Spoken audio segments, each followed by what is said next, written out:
Сәлеметсіз бе? Мен Айнормын, мобилографпын. Менің мамандығым айналамыздағы қызу өмірді түсіріп, оны басқа адамдарға көрсету. Бүгінгі күні бұл цифрлық мүмкіндіктер саласындағы ең сұранысқа ие мамандықтардың бірі. Сіздің де қолыңыздан келеді. Қалай дейсіз бе? Қазір бәрін ретімен айтып беремін. Менің қолыма алғаш рет бейнекамера 90-шы жылдары түсті. Онда өзімді ұлы режиссер ретінде сезініп, камерамды қолымнан тастамай, еш желімдеусіз тұтас фильмдерді түсіретінмін. Одан соң жыл сайын камерасы жақсы ұялы телефондардың жаңа үлгілері шыға бастады. Оларда камерада бірнешеу, бейне көріністің өлшемдері де жоғары. Оларды өңдеудің жаңа бағдарламалары болғандықтан мол мүмкіндіктер ашылды. Бүгінгі күні адамдардың 99% қалтасында Голливудтың киностудиясы бар екендігін, шығармашылық тұрғыда смартфондар мол мүмкіндіктер беретіндігін және ұшқыр қиялы мен қабілеттерінің күшін білмейді де. Мобилография әрі кәсіп, әрі өнер. Ол табыс көзі. Кәсіби мамандар 1 минуттық бейне көріністі 300-500 мың теңгеге сатады. Жаныңа жағатын, даңқыңды шығаратын керемет туындылар түсіруге болады. Сондықтан мен өзімнің білетінімді басқаларға үйретуді ұйғардым.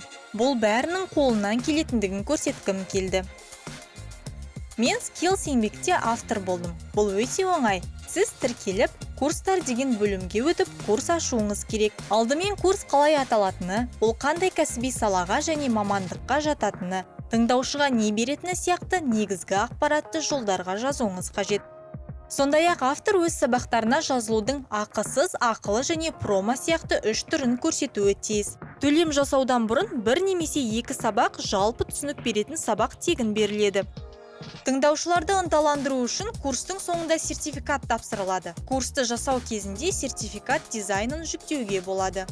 Сондай-ақ сабақтарыңыз қандай деңгейге арналғанын, жаңадан бастағандарға ма, немесе тәжірибесі бар мамандарға ма, бұны да көрсетуіміз керек. Автор тыңдаушыларын неге үйрететінін де егжей-тегжейлі сипаттауы тиіс.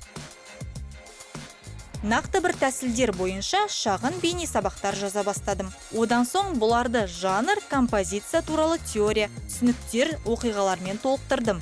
Сөйтіп курс аштым. Тыңдаушылар пайда болды. Негізінде жастар, бірақ өздерінің шығармашылық мол мүмкіндіктерін көрсетіп жүрген кемел жастағылар да бар.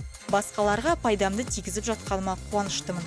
Университетке түскенімде қандай мамандық иесі болатынымды елестете алмадым. Ал диплом алғанда оған тіпті икемнің жоқ екендігін түсіндім. Дегенмен мамандығым бойынша 1-2 жыл жұмыс істеп, ізденісте болдым. Менің ойымша біздің білім беру жүйеміз өзгеруі керек. Онда қазірдің өзінде күн өткен сайын жаңалықтар көбеюде. Себебі бүгініміз өзгеруде. Біз қазір өмір бойы бір нәрселерге үйренуіміз керек. Білім беру жүйесіндегі өзгерістер адамдарға орналасқан жеріне, жасына және жағдайына қарамастан білім алуға және дамуға мүмкіндік береді. Онлайн оқыту және өмір бойы ізденіс үстінде болып, оқу барлығына мүмкіндіктер береді.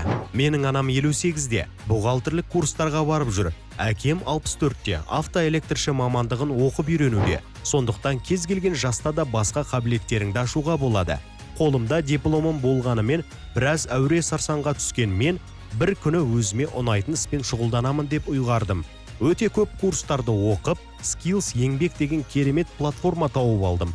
Сонда курстан өттім, көптеген бейне көріністер түсіріп, үздік түсірілімдерімнің жинағын жасадым.